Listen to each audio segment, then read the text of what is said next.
है ना डिजाइन उस तरीके से बनाया, ये first second third fourth fifth और सिक्स्थ और सेवेंथ, ये देखे भाई बहुत ही शानदार चीज बनाई है। तो मेरा सफर मेराज के बारे में बताऊंगी। अल्लाह के रसूल सल्लल्लाहु अलैहि वसल्लम को मैं आपको मेराज के सफर के बारे में बताऊंगी। अल्लाह के रसूल सल्लल्लाहु अलैहि वसल्लम को अल्लाह की तरफ से बहुत बड़ा तोहफा मिला है। अल्लाह के रसूल सल्लल्लाहु अलैहि वसल्लम को मेराज के सफर के लिए तैयार किया गया। मेराज से मुराद वे सफर है जिसमें हजरत मोहम्मद सल्लल्लाहु अलैहि वसल्लम ने मस्जिद हरम से मस्जिद अक्सा और आसमान की सैर की।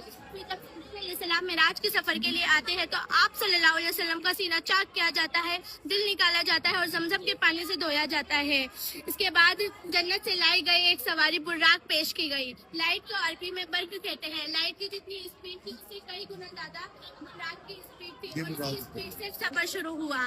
फिर हजरत मोहम्मद सल्लल्लाहु अलैहि वसल्लम को मक्का शरीफ से मस्जिद अक्सा लाया गया। मस्जिद अक्सा में तमाम अंबिया ने हजरत मोहम्मद सल्लल्लाहु अलैहि वसल्लम की इमामत में नमाज अदा की। फिर जब तमाम अंबिया की इमामत में नमाज अदा की, फिर ये सफर शुरू हुआ। मेराज का सफर शुरू हुआ तो उस सीक्रेट डोर से हुआ जिसका हदीसों में तस्किरा है। फिर दरवाजा खुलता है तो फरिश्ते पूछते हैं कौन है, तो जिब्राइल अलैहिस्सलाम ने कहा मैं हूँ, मेरे साथ मोहम्मद सल्लल्लाहु अलैहि वसल्लम है, क्या आपको आने की इजाजत है? हाँ, हमें आने की इजाजत है।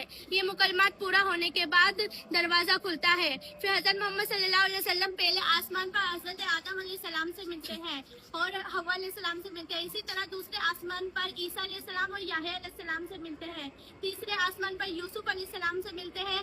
चौथे आसमान पर हारून अलैहिस्सलाम से मिलते हैं। छठे आसमान पर मूसा अलैहिस्सलाम से मिलते हैं। सातवें आसमान पर इब्राहिम अलैहिस्सलाम से मिलते हैं। फिर वहाँ से सिदरतुल मुंतहा तक पहुँचते हैं। सिदरतुल मुंतहा एक बेरी का पेड़ है जिससे 4 नहरें निकलती है। 2 नहरें दुनिया में जाती है जिनको नील और अफरात कहा जाता है। 2 नहरें जन्नत में जाती है जिनको शेजान और एजान कहा जाता है। वहाँ से दुनिया में जाती है जिनको नील और अफरात कहा जाता है और 2 नहरें जन्नत में जाती है जिनको शेजान और एजान कहा जाता है। फिर वहाँ से जिब्राइल अलैहिस्सलाम ने कहा कि अब मैं एक कदम भी आगे नहीं बढ़ सकता, अगर मैंने एक कदम भी आगे बढ़ाया तो मेरे सारे पर चल के राख हो जाएंगे। फिर अल्लाह के रसूल सल्लल्लाहु अलैहि वसल्लम खुद बखुद आगे का रास्ता तय करते हैं और वहाँ से बैतुल मामूद तक पहुँचते हैं। बैतुल मामूद 7वें आसमान पर सीधे काबे के ऊपर है जहाँ फरिश्ते तवाफ करते हैं।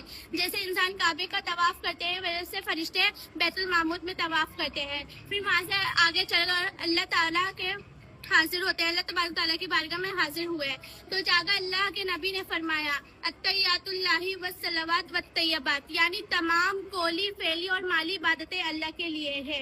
फिर अल्लाह का इरशाद हुआ अस्सलाम अलैका हय्युन नबी व रहमतुल्लाहि व बरकातुहू, यानी ए नबी आप पर सलामती हो, अल्लाह की रहमत और उसकी बरकत हो। फिर हमारे नबी सल्लल्लाहु अलैहि वसल्लम ने